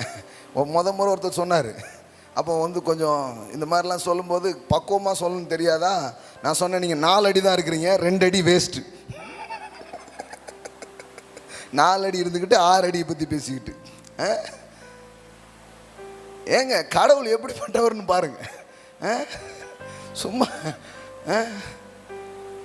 6 அடி நமக்கு ஒன்றுமே கிடையாது, அப்படி கிடையாதுங்க. கடவுள் உங்களை சுதந்திரிக்க வைக்கிற கடவுளாக இருக்கிறார். ஆமென். அப்போ அந்த யாக்கோபுக்கு கடவுள் வந்து நிலத்தை தருவேன்னாரு, அந்த லேண்டை கொடுப்பேன்னு சொன்னார். அப்போ அந்த அந்த அந்த ஸ்கிரிப்சர் போடுங்க, என்னாகுமா 24க்கு போங்க. உங்களை ஆசீர்வதிக்கிறவர்கள் ஆசீர்வதிக்கப்படுகிறார்கள். உங்கள் ஊழியத்தில் உங்கள் வாழ்க்கையில் ஏன் நல்லதாக நிறைய நடக்குது அப்படின்னா வேறு ஒன்றும் இல்லை, நாங்கள் நல்லதாக மக்களுக்கு பேசுகிறோம். இதான் ரகசியம், வேறு ஒன்றுமே கிடையாது. நாங்கள் ஒரு நாளும் மக்களை சபிக்கிறது கிடையாது, ஒரு நாளும் மக்களை கெடுத்து பேசுறது கிடையாது. ஒவ்வொரு நாளும் மக்களை பிளஸ் பண்ணிக்கிட்டே இருக்கிறோம். நீங்கள் எல்லாத்துலேயும் வாழ்ந்துருங்க, எல்லாத்துலேயும் வாழ்ந்துருங்கன்னு வாழ்த்த ஆசீர்வாதம்லாம் பூமராங் மாதிரி நம்ம மேலே வந்து திரும்ப கொட்டுன்னு கொட்டுது. இதுதான் ரகசியம். நீங்கள் ஒவ்வொரு நாளும் உங்களை சுற்றியில் இருக்கிறவங்களை வாழ்த்த, ஆசீர்வதிக்க, அவங்களுக்கும் நல்லது நடக்கணும்னு எண்ணிக்கிட்டே இருங்க. கோடி நன்மைகள் உங்களுக்கு நடக்கிறத நீங்கள் பார்க்க ஆரம்பிப்பீங்க. இதுதான் ரகசியம். சிலருக்கு யாருக்காவது நடந்துட்டுனா போதும், இவங்களுக்கு ஒரு மாதிரி ஆயிடுது. என்னது வீடு வாங்கிட்டானா,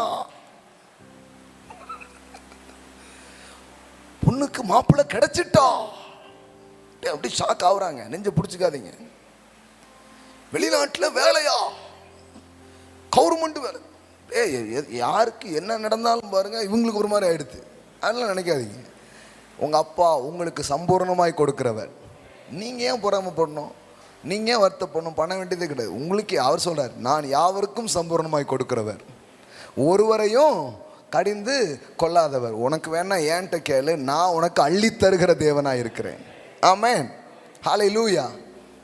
அப்ப பாருங்க, ஆசீர்வதிக்கப்பட்டவன், உங்களை ஆசீர்வதிக்கிறவன் ஆசீர்வதிக்கப்பட்டவன். எல்லாம் சொல்லுங்க, என்னை ஆசீர்வதிக்கிறவர்கள் ஆசீர்வதிக்கப்படுகிறார்கள். அடுத்தால், அப்பொழுது பாலாக் பிலேயாம் மேல் கோபம் உண்டவனாகி, ஏய் ப்ராஸ்பரிட்டி பிரீச்சர், உன்னை சபிக்க கூப்பிட்டா நீ என்ன பண்ணிட்டு இருக்கிற, ஆசீர்வதிச்சுட்டு இருக்கன்னு கையோடு கைத்தட்டி பிலேயாமை நோக்கி, என் சத்துருக்களை சபிக்க உன்னை அழைத்து அனுப்பினேன், நீயோ இந்த 3 முறையும் அவர்களை ஆசீர்வதிக்கவே ஆசீர்வதித்தாய். தொடர்ந்து பார்க்குறேன், பிளஸ் பண்ணிட்டே இருக்கிற. அவன் வந்து சூனியம் வைக்கிறது கூட்டு வந்திருக்கிறான், அவனை சபிக்கிறது கூட்டு வந்திருக்கிறான். ஆனால் இவனால் என்ன பண்ண முடியல, சபிக்கவே முடியல.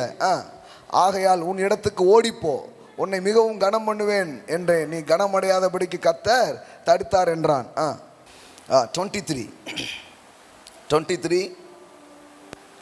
23 பாருங்க. இதோ ஆசீர்வதிக்க கட்டளை பெற்றேன், அவர் ஆசீர்வதிக்கிறார், அதை நான் திருப்பக்கூடாது. எல்லாம் சொல்லுங்க, ஆசீர்வதிக்கிறார். ஆசீர்வாதம் என்ன தெரியுமா, யாராலையும் அதை திருப்ப முடியாது. ஆமென், எல்லாம் சொல்லுங்க, அவர் ஆசீர்வதிக்கிறார், அதை திருப்ப கூடாது.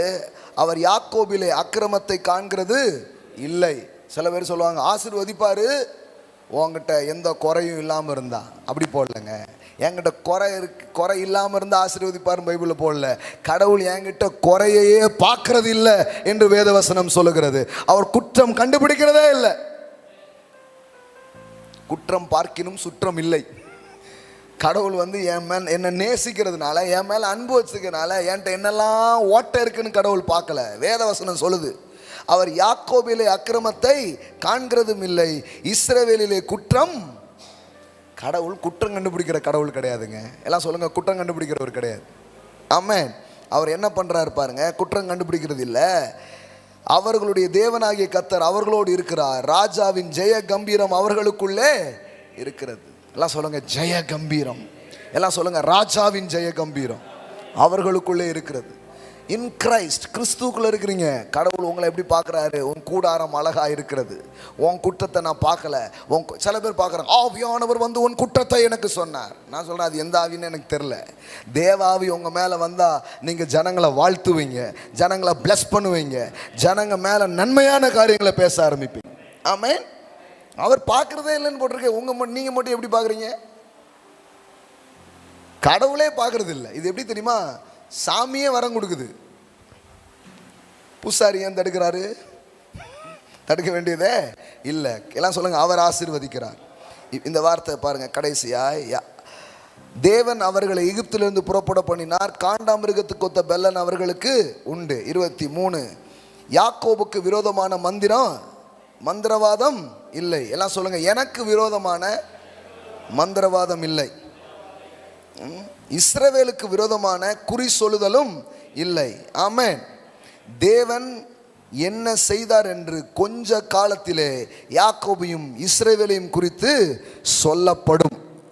இன்னும் கொஞ்ச காலத்தில் தெரியும் நீங்க யாருங்கிறத கடவுள் வெளியில தெரியப்படுத்துவார். நீங்க யாருங்கிறது இன்னும் கொஞ்ச காலத்தில் வெளியில அது வர ஆரம்பிக்கும்.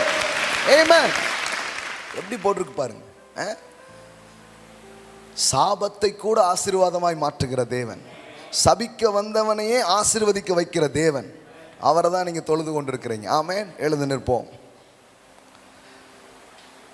3 யோவான் 2.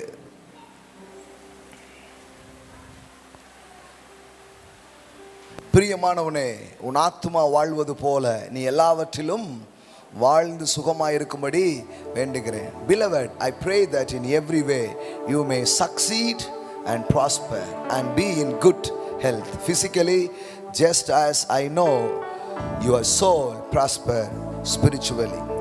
உங்கள் ஆத்துமாவிலும் ஆவியிலும் வெற்றியிலும் சுகத்திலும் எல்லாத்துலையும் நீங்கள் நல்லா இருக்கணும்னு தேவன் ஆசைப்படுறார். கடவுளை கரெக்டாக பார்க்குறீங்களா? கடவுள் யாருன்னு உங்களுக்கு தெரியுதா? அவர் ஆசீர்வதிக்கிறவர். உங்களை ஆசீர்வதிப்பது அவருக்கு பிரியம். உங்க சுகத்துல தான் அவருக்கு பிரியம். உங்க வெற்றியில தான் அவருக்கு பிரியம். நீங்க உள்ளேயும் வெளியிலையும் நல்லா இருக்கணும்னு அவரை ஆசைப்படுறாரு. ஆமென். இந்த தேவனை பாருங்க, வாழ்க்கை அப்படி செழிக்க ஆரம்பிக்கும், வாழ்க்கை அப்படி பெருக ஆரம்பிக்கும், வாழ்க்கை அப்படி வளமாக ஆரம்பிக்கும். நான் வேற எதுவும் பண்ணலை என் வாழ்க்கையில, ஆனா ஒண்ணு என் வாழ்க்கையில பண்ணியிருக்கிறேன். எனக்கு நல்லா ஞாபகம் இருக்குது. என் கண்ணை பூரம் அவர் மேல வச்சிருக்கிறேன். ஒவ்வொரு நாளும் ஆரம்பத்துல இருந்து இப்போ வளர்ந்து கொண்டிருக்கும் போதெல்லாம் கண் வேற எங்கேயும் போகிறதே இல்லை. என்னை ஆசீர்வதிப்பவரே, என்னை உயர்த்துபவரே. அதனாலதான் என் ஆபீஸ் ரூம்ல அந்த வசனத்தை எழுதி போட்டிருக்கிறேன். ஐஸ்வர்யமும் கனமும் அவராலே வருகிறது, அவராலே வருகிறது, அவராலே வருகிறது. எந்த மனிதனையும் மேன்மைப்படுத்த பலப்படுத்த உம்மாலே ஆகும். அவர் ஆசீர்வதிக்கிறார். ஹல்லேலூயா. உங்களை ஆசீர்வதிக்கிறது அவருக்கு பிரியம். ஹல்லேலூயா, ஹல்லேலூயா. இன்னைக்கு இருக்கிற நிலையை பார்க்காதீங்க, கடவுள் எல்லா நிலைமையும் மாற்றுவார். ஹல்லேலூயா, ஹல்லேலூயா. கர்த்தரின் ஆசீர்வாதமே ஐஸ்வர்யத்தை தரும், அதோடு அவர் வேதனையை கூட்டார். ஒருவேளை உங்க வாழ்க்கையில செழிப்பு இல்லாம இருக்கலாம், சுகம் இல்லாம இருக்கலாம், ஒருவேளை வேதனைகளோடு இருக்கலாம். நான் சொல்றேன், அது உங்களுக்கான வாழ்வு அல்ல. தேவனுடைய ஆசீர்வாதம் உங்க மேல வரும்போது, ஆவியானவர் உங்களை தொடும் பொழுது, தேவனுடைய நோக்கங்களை நீங்கள் புரிந்து கொள்ள ஆரம்பிக்கும் பொழுது உங்க வாழ்வு வளம் பெற ஆரம்பிக்கும், நலம் பெற ஆரம்பிக்கும். கடவுள் நீங்கள் வளமாயிருக்க, கடவுள் நீங்கள் நலமாயிருக்க அவர் விரும்புகிறார். அதற்காக ஒரு ஜெபம் ஏறெடுக்கப்படுகிறது. I pray that in every way you may succeed and prosper. இன்னைக்கு கூட இதை ஆன்லைன்ல ஃபேஸ்புக்கில் பார்த்துட்டு இருக்கிறவங்களுக்கும் நேரில் வந்தவங்களுக்கும் நான் ஜெபம் பண்ண விரும்புகிறேன். ஹல்லேலூயா. நான் ஒன்றை ஜெபிக்க விரும்புகிறேன். ஆண்டவரே, இன்னைக்கு இந்த இடத்துல வந்திருக்கிற எல்லா பிள்ளைகளுக்கும் ஹல்லேலூயா, அவங்க ஆத்துமாவில், சரீரத்தில், குடும்பத்தில், வெற்றியில், செழிப்பில், எல்லாவற்றிலும் வாழ்வு உண்டாகும்படிக்கா நான் ஜெபிக்கிறேன். ஹல்லேலூயா, ஹல்லேலூயா, ஹல்லேலூயா. ஒருவேளை சரீர நோயில கஷ்டப்பட்டு இருப்பாங்கன்னா, என் இயேசு கிறிஸ்துவின் வல்லமையுள்ள நாமத்தினாலே அந்த நோயிலே சுகம் உண்டாகும்படிக்கா நான் ஜெபிக்கிறேன். ஹல்லேலூயா. பிசாசின் போராட்டங்கள்ல இருப்பாங்கன்னா ஒரு விடுதலை உண்டாவதாக என்று சொல்லி நான் ஜெபிக்கிறேன். ஹல்லேலூயா, ஹல்லேலூயா. தரித்திரத்தின் பிடியில இருப்பாங்கன்னா செழிப்பு உண்டாவதாக என்று சொல்லி நான் ஜெபிக்கிறேன். மனம் உடைஞ்சு போயிருப்பாங்கன்னா மனதிலே ஆறுதல் உண்டாவதாக என்று சொல்லி நான் ஜெபிக்கிறேன். கடன் வாங்குகிற ஒரு வாழ்க்கை இருக்கும்னா அது உடைஞ்சு போகட்டும், நீங்கி போகட்டும். அவங்க கை வாரி இறைக்கும்படியாக கர்த்தருடைய ஆசீர்வாதத்தை நான் பேசுகிறேன். அவங்க கூடாரத்தை நீர் அழகாய் பார்க்கிறீர். யாக்கோபிலே குற்றத்தை பார்க்காமல் அவன் மேல கிருபையாக நீர் இருக்கிறீர் கர்த்தாவே. ஹல்லேலூயா, ஹல்லேலூயா. வாசனை வீசும் சந்தன மரங்களைப் போல, பரவி போகிற ஆறை போல அவர்கள் இருப்பார்கள்.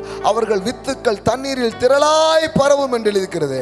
இந்த இடத்துல நிற்கிற எல்லா பிள்ளைகள் மேல ஆண்டவரே, Lord I speak, Lord I release blessings, Lord, blessings and prosperity and success, hallelujah, and good health. வியாதியே வரக்கூடாத ஒரு வாழ்க்கையை நான் பேசுறேன் சுவாமி. வியாதியை உங்கள் மத்தியிலிருந்து விலக்குவேன், உன் ஆயுசு நாளை பூரணப்படுத்துவேன் என்று சொன்னீரே. வியாதியற்ற வாழ்க்கையை நான் பேசுகிறேன், பூரணமான ஆயுசை நான் பேசுகிறேன். ஹல்லேலூயா, ஹல்லேலூயா, ஹல்லேலூயா. சுக வாழ்வை நான் பேசுகிறேன். சுக வாழ்வு துளிர்ப்பதாக என்று நான் பேசுகிறேன். உன் சுக வாழ்வு சீக்கிரத்திலே துளிர்க்கும் என்று எழுதப்பட்டிருக்கிறது. ஒருவேளை சுகமே இல்லாம பலமே இல்லாம இருப்பாங்கன்னா இப்பொழுது தேவனுடைய ஆவியானவர் அவர்களை தொடும்படிக்கா, தேவனுடைய வல்லமை அவங்க வாழ்க்கையை தொடும்படிக்கா இப்பொழுது சுகமும் பலனும் உண்டாகும்படிக்காக நான் ஜெபிக்கிறேன். ஹல்லேலூயா, ஹல்லேலூயா, ஹல்லேலூயா. ஒரு தெய்வீக பலப்படுத்துதல் உண்டாவதாக, ஒரு தெய்வீக பலன் இப்பொழுது வருவதாக. ஹல்லேலூயா, ஹல்லேலூயா. வெற்றி உண்டாவதாக, சமாதானம் உண்டாவதாக, நதியை போல அது ஓடுவதாக. ஹல்லேலூயா. வாழ்க்கையில நம்பிக்கை உண்டாகுவதாக, சந்தோஷங்கள் உண்டாவதாக. ஹல்லேலூயா. நிம்மதி உண்டாகட்டும், நல்ல உறக்கங்கள் தாரோ.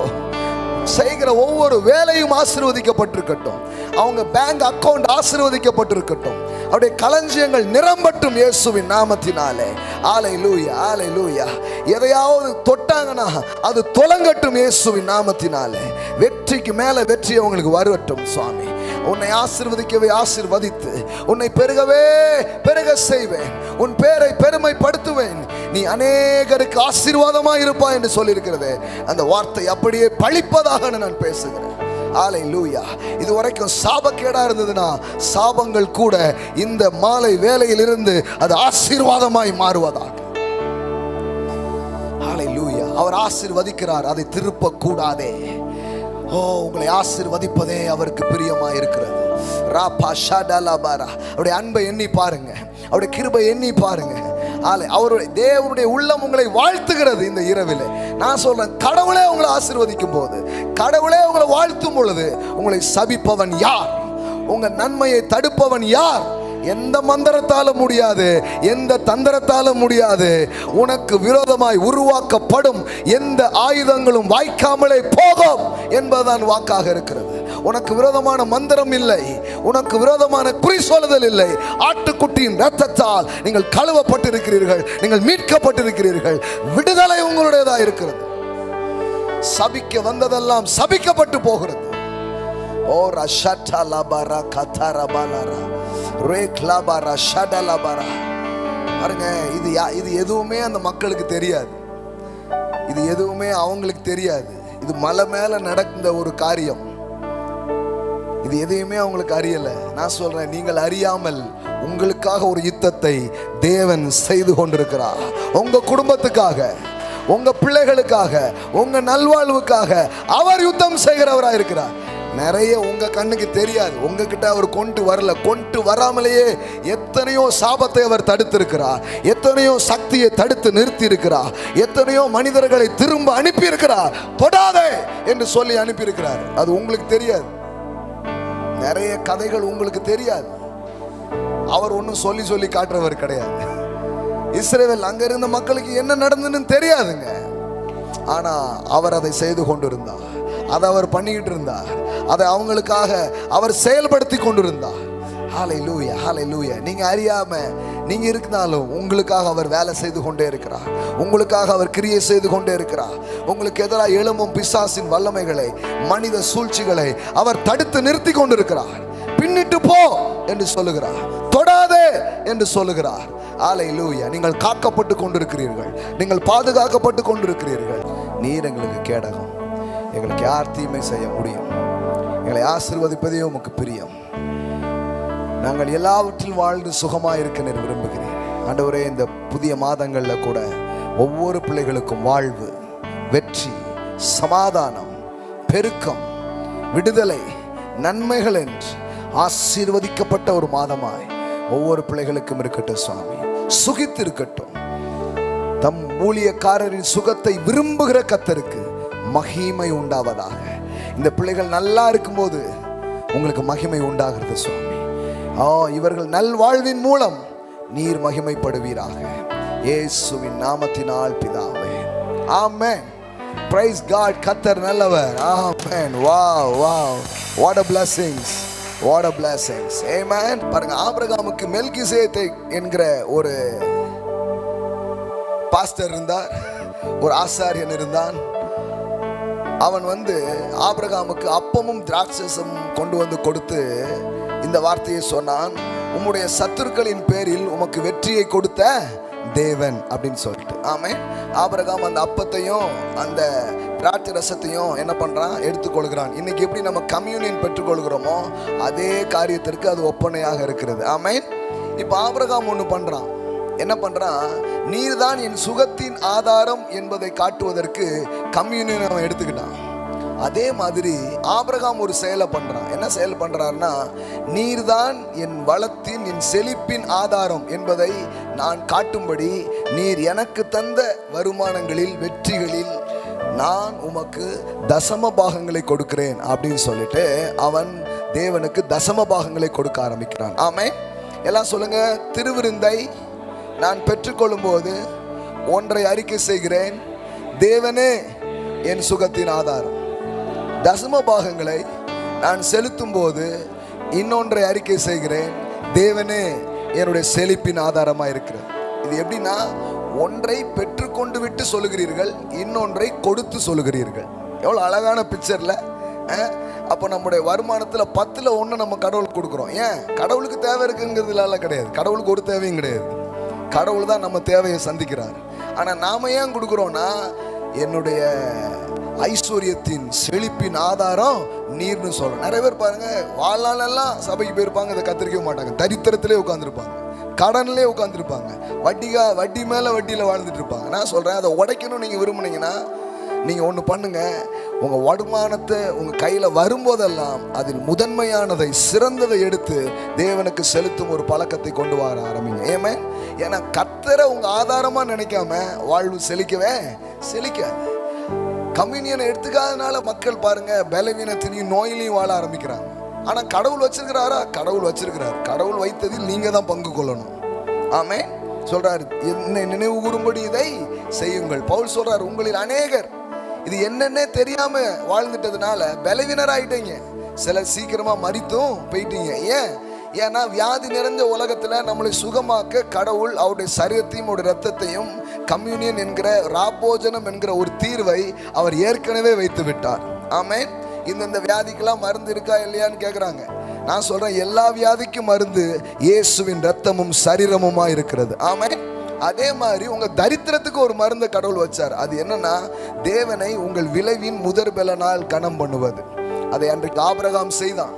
அன்னைக்கு நியாயப்பிரமாணமும் கிடையாது, சபையும் கிடையாது. எப்படி அவன் செய்தான்? ஏன்னா அதுதான் தேவனுடைய என்றென்றும் மாறாத ஒரு திட்டமாய் பிளானா இருக்குது பாருங்களேன். ஆமென். அவருக்கு முதல் கணத்தை கொடுக்குறோம். ஒரு கேக்கு வாங்கின உடனே வெட்டி முதல்ல நமக்கு பிரியமானவங்களுக்கு தரோம் பாருங்களேன்.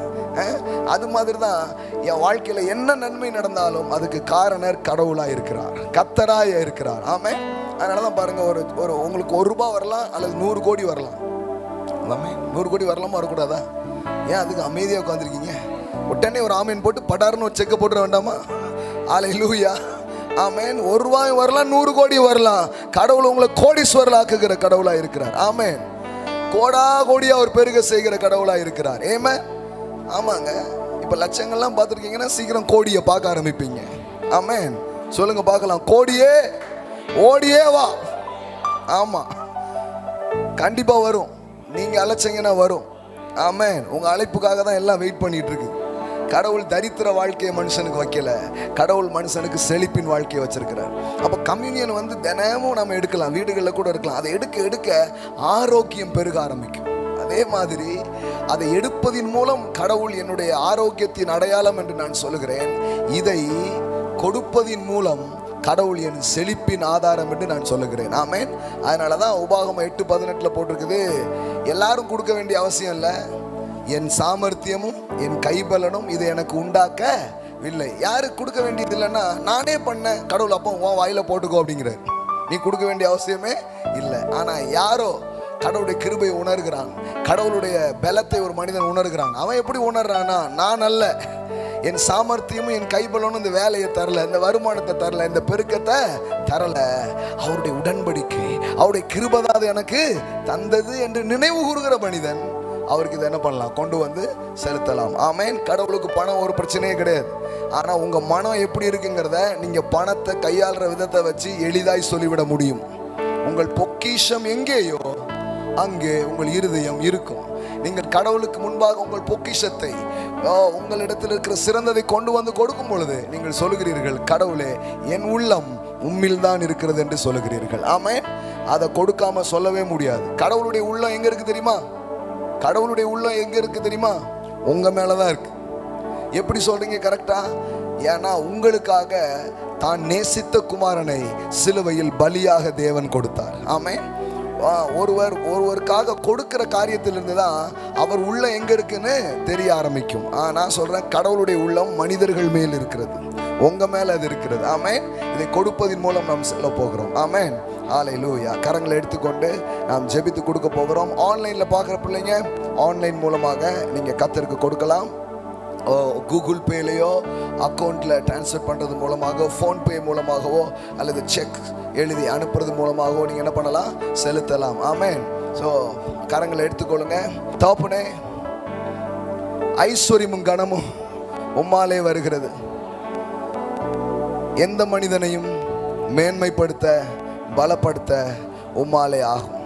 இதை எனக்கு கொண்டு வந்தது என் சாமர்த்தியமோ என் கைபலனோ அல்ல, உம்முடைய கிருபை, உம்முடைய ஞானம் எனக்கு இந்த ஐஸ்வர்யத்தை கொடுத்தது. நான் எனது முதல் பாகத்தை உமக்கு செலுத்துவதன் மூலம் அதை அறிக்கையிடுகிறேன். நான் கடன் வாங்க மாட்டேன், நான் கடன் கொடுப்பேன். என் கை வாரி இறைக்கும். நான் குறைவில் வாழ மாட்டேன், நான் நிறைவில் வாழுவேன். இயேசுவின் நாமத்தினால் பிதாவே, ஆமென்.